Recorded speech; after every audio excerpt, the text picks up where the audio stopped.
fishies swimming in the sea, teasing Mr. Shark. Oh, you can't catch me.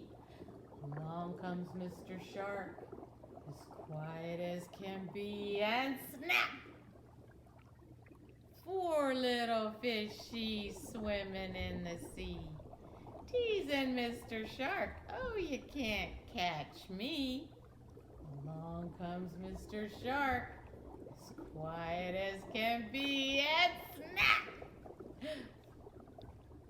3 little fishies swimming in the sea, teasing Mr. Shark. Oh, you can't catch me. Along comes Mr. Shark, as quiet as can be, and snap! 2 little fishies swimming in the sea, teasing Mr. Shark. Oh, you can't catch me. Along comes Mr. Shark, as quiet as can be, and snap! 1 little fishy swimming in the sea, teasing Mr. Shark. Oh, you can't catch me.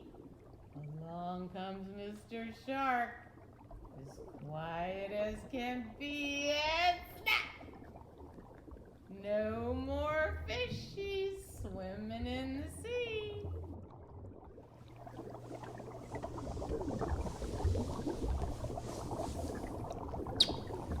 Hi everyone, I'm coming to you from under the sea, and that's why I'm wearing my wetsuit today.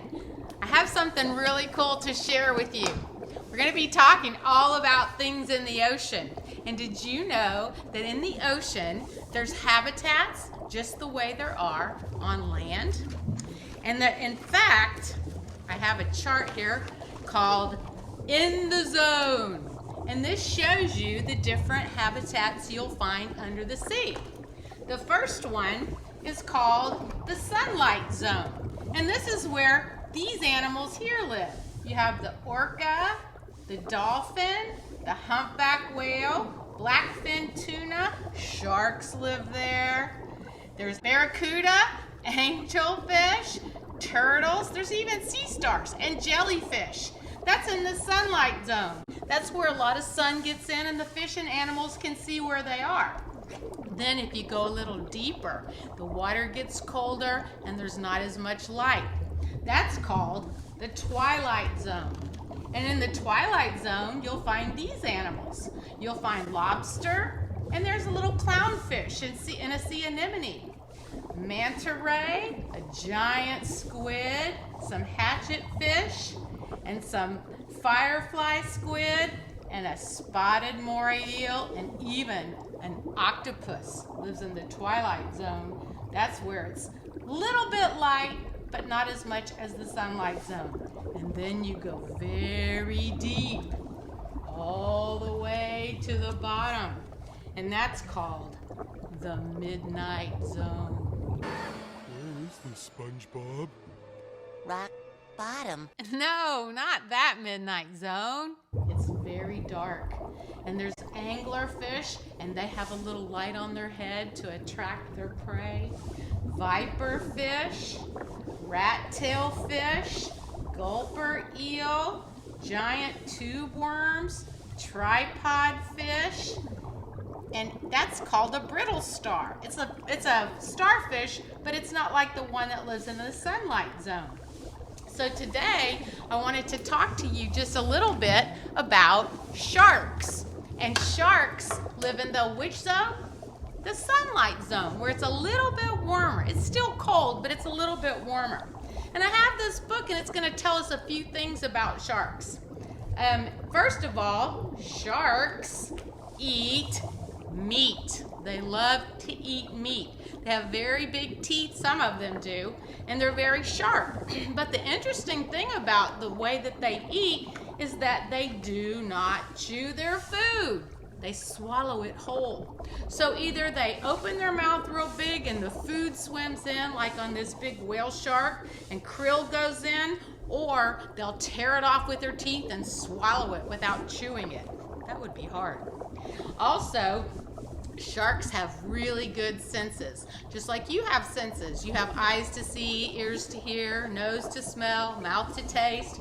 Well, sharks have great vision. They can see over 100 feet underwater.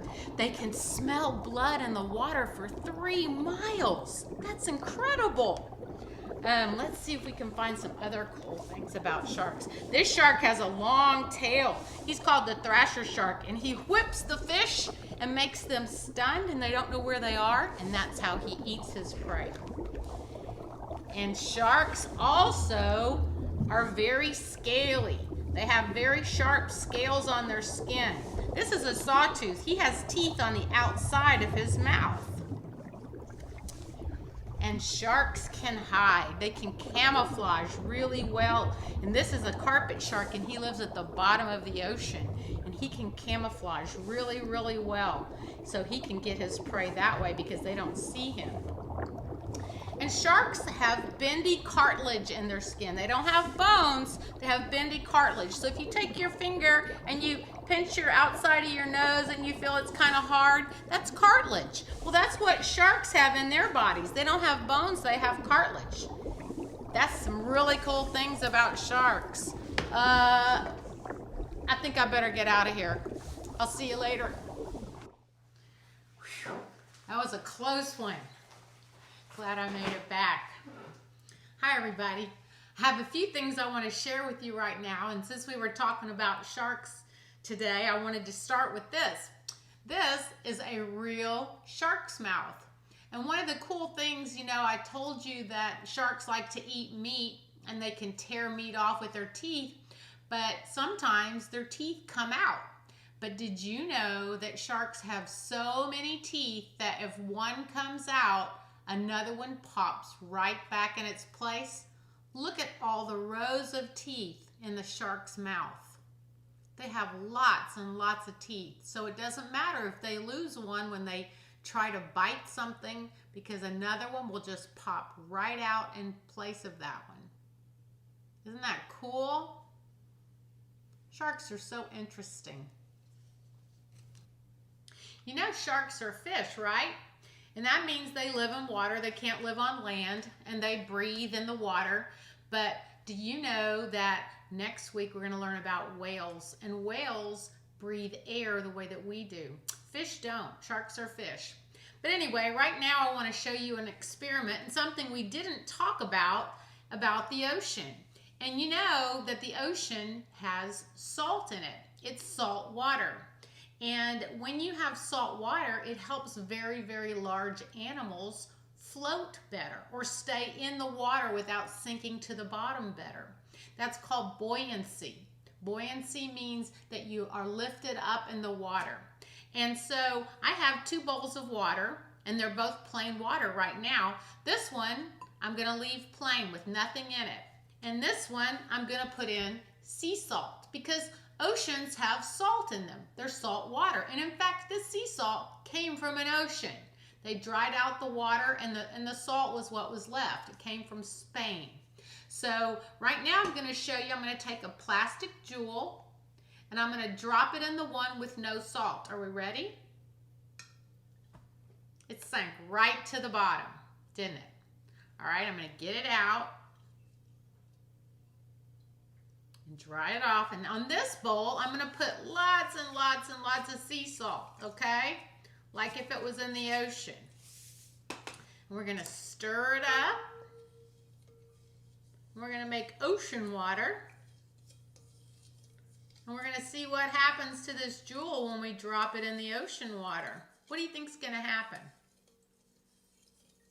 I wonder if that's enough. Maybe I'll add just a little bit more, because the ocean is very salty.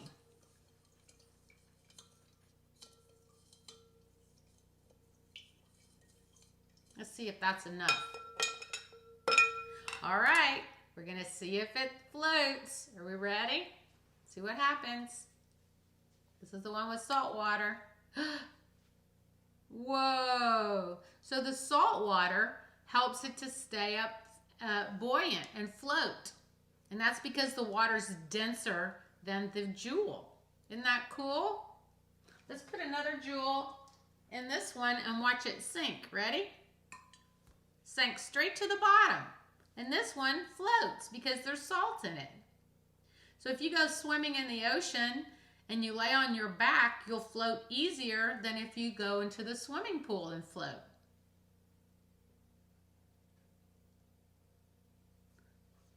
All right, so now we're gonna do one more experiment, or we're gonna make one more thing, and then we'll say goodbye, okay? So hold on and let me move this out of the way. One of my favorite things about going to the beach and hearing the ocean is hearing the waves roll in every time. It just sounds so beautiful, just crashing on the shore. So today, and if we were at school, we would be making wave bottles. And the way to make a wave bottle, you have all of these things that I have here, and I'll explain it as I go along, okay? You start with a clear bottle. All right, I'm gonna take the lid off. So what is on the bottom of the ocean floor? Anybody know? Can you guess? It's sand. So we're gonna put a little bit of sand in our bottle using this funnel. Funnels help us a lot in this experiment. So I'm gonna pour in some sand. That's probably enough. Okay. And what lays on the bottom of the sand? What, can you look here and tell me what you think would lay on the bottom of the sand, or lay on top of the sand on the bottom of the ocean? It's the shells. So let's add a few shells to our wave bottle. Okay, I'll put a few in there. Little tiny shells, because it's a little tiny bottle, not a real big ocean. Okay. Now, what do I have next here? I have sea creatures. I have fish and turtles and dolphins, but can I put them in yet? I don't think so. There's no water for them to live in. So let's put some water in. All right, I'm gonna take this big funnel. Oh, what do we need to put in our water? What kind of water is at the ocean? Salt water. We'll sprinkle a little in just for the effect, okay? So now we have our salt water, and it's blue and beautiful. So let's just add it to our wave bottle right on top of the sand.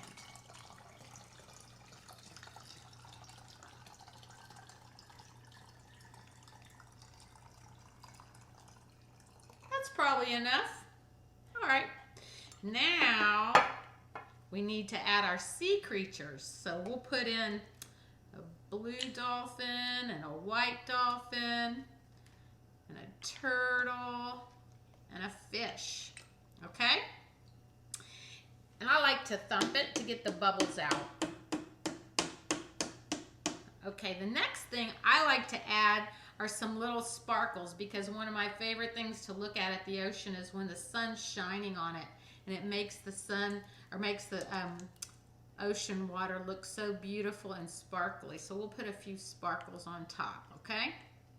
Now to finish it and to make the waves kind of like rolling waves, there's one last thing you have to add, and that's called mineral oil. And this is tricky. This is super tricky because if you spill it, it makes a big mess.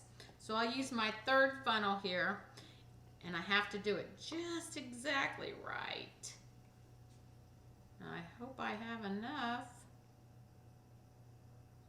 because it has to go all the way to the very, very, very, very tip top without going over. Whoa, perfect! I did it! Okay, now we add our lid really tightly. I usually hot glue it on, but I don't have my hot glue gun ready. And now we can lay it on its side and watch as the waves go back and forth and toss everything inside around. Isn't that cool?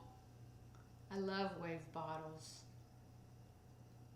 I hope you get a chance to make your own at home.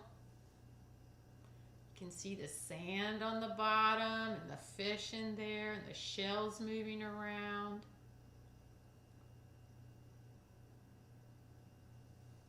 Awesome.